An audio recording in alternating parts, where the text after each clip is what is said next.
Hello, I'm back. Everything should be all right now, so we can push into Monday's World Economic News. And this is a bit of a strange one because it's only one screen capture, which is of a chart, and one link. The link is to Richard Ku's presentation to the Argentinian central bankers, and this is just happens to be one chart out of it that I might talk about or might not. So, Richard Ku and the balance sheet recession, I think, is correct. I think that I've looked at myself over the last 3 years and these presentations I've done on economic things and decided what has been consistently right or could still be labelled as consistently right and what might be wrong. So I'm starting again this Monday on a bit of an overview of things. Richard Ku is one of the things that I think has always been right. There is such a thing as a balance sheet recession. It's his made up description of it, but we can call it, if we like, a depression. The last one in the United States was the 1929 or the 1930s Great Depression. And one of the other examples out in the world has been the Japanese Depression or lost decades. They're the same. Now, what happens, and this is where again I can look back and think, yes, I've been saying that right, is right from the beginning to say, all this talk on the mainstream media of V-shaped recoveries and all sorts of other academic or economic profession predictions are based on things like all the recessions that we've had since the Second World War, for instance, and saying, well, this should be like those. But I've been happy that I've been consistently saying that this is not like one of those. And this is purely on the economic outlook of it, not the energy outlook. I'm leaving energy out of this picture today. But on the economic front, we can basically say that we've got two types of recessions, or we can say that one is a recession, and that has been all the recessions since the Second World War, and we have depressions. Recessions are like the dot-com crash. That was a recession. Recessions are normally caused by a realization of misallocation of capital.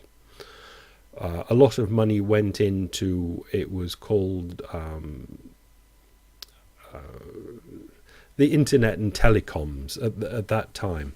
Now, a lot of, say, fiber optics was laid down, a lot of websites were put up, etc., and a lot of that has crashed down and has been not used to the extent that people thought it would be used.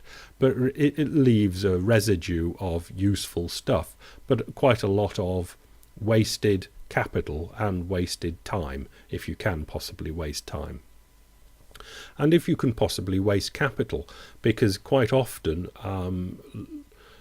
it's like sowing seed. You throw it out there and some falls on stony ground, but some flourishes, as there are some business out of that boom time of the late 90s still existing now and doing us what we could call some good. So that is a normal recession caused by a misallocation of capital. But we understand that that sort of misallocation of capital is a standard capitalistic way of going around things. This is what happens. But what we have now is a misallocation of capital, again causing the recession stroke depression.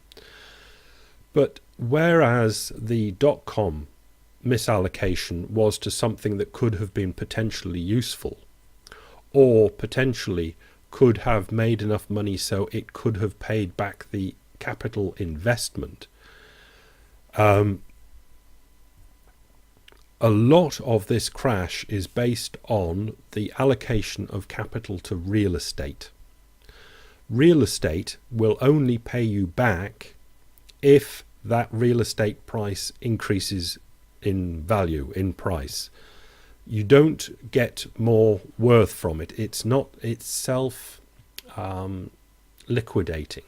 An investment in a company that makes profit can be self-liquidating. The profit from the investment in the company pays off the debt.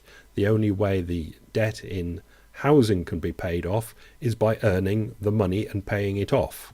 Or, as so many people did, waited for the price to go up and flipped out of it and paid the debt off with the profit made. It's standard Ponzi finance. So that's what we have. We have a 25-year run-up of investment into something, real estate, which is to a greater extent useless. You understand what I mean? You can live in a house and you can shop in a mall, but the investment isn't like business investment. And when it crashes, all you're left with is the debt written somewhere. And that debt is solidly written on a contract and it has to be paid back. And last week, again, we went into the BIS and the reasons, the ways of paying that back. But they're all have to be a changed circumstance to what we have now. Those asset debt contracts are not going to be paid back at the rate of growth that modern Western economies have at the moment. They're just not. Okay. This slide that I've got up on the screen is Richard Koo, who swung by Washington from Japan. He works for Nomura. Probably was doing a speech in New York or something. And he went to the central bank and said, look, federal flow of funds, the Z1 that I quote so many times or get the charts from. He said, look, these sectoral balances, this is MMT, these sectoral balances do not zero. They do not add up. They should add up to zero. Some are up, some are down, and the ups should equal the downs, but they don't in the numbers that you're putting out in the flow of funds Z1, what is going on? And they go, well, you noticed. And basically, the sectoral balances, import-export, easy enough to work out. Government spending, easy enough to work out. Private sector, very difficult to work out because you've got to get facts and figures in from all over the place. They basically admit that they've guessed them. And so what this chart is saying is, look, there is a difference. Which way do you think the red line, which is the private sector, is going to go? Is it going to go, or is the black line, which is the exports and the government spending, going to come down to the red line, or is the red line going to go up to the black line? And they say, well, the red line is going to go up to the black line. And what does that mean between you and me? It means that the United States is deleveraging more than the most official data that you can possibly get says it is. Government thinks that this is what's happening, when really what is happening is much more deleveraging-y than this. What does this mean? It means that the US government is probably doing, by accident perhaps, the right thing.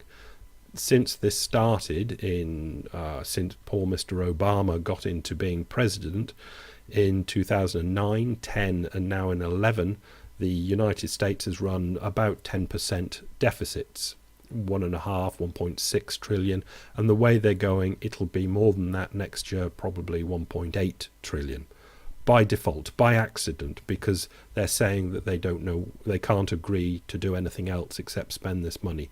So they're doing roughly the same thing by accident. Over in Europe, they're getting themselves really very serious about budget deficits. Now, the governments in Europe are going to do just the wrong thing at the wrong time. They are going to shrink their deficits. Fortunately enough, in most countries, the asset booms have not been as great as in the United States. United Kingdom is bad, Spain is bad, Ireland was bad, but the rest of Europe isn't so bad. So it won't automatically fall into a depression. But if they do go for this austerity, it certainly will be a recession, and it will be depression, recession stroke depression in the UK, depression in Ireland and Greece. And it's very interesting to know what will happen in Spain. It'll depend on what happens in other countries. But if other countries slip into recession, if Europe slips into recession, then it'll bring what is probable recession in Spain and potentially Italy into recession stroke depression. What else do I want to say? I think I'll leave it about there. But that the whole thing is covered by the problem being one of liquidity or solvency. Basically what the Western world has is a problem of solvency, and liquidity doesn't do you any good in a solvency problem, because solvency means that what you've got written in your debt contract, you don't have a countervailing amount of either assets or cash flow to pay it off. And as long as governments don't do their correct sectorial balance thing and go into austerity, the chances are of you getting enough cash flow to pay it back are negligible. And eventually it'll all feed back on itself, and there will be recession stroke depression, unless the governments spend and spend large. The American government's doing it by accident. The UK is doing it by accident because they're still doing the projections of the Labour government, and now they're just going to turn it over. And most European governments are just now turning down their governmental spending. So it looks like the entire Western world will turn down into recession for most countries and potential depression in many countries, which is a shame, because the actual capitalistic business side of the world trade and the way the world is going on is really not in very bad shape at all. There are huge sectoral balances between East and West, but actual business in the West it's not booming, but it's not doing too badly. But it will not be able to continue with its not doing too badly if governments do the wrong thing, and it looks like they are going to do the wrong thing.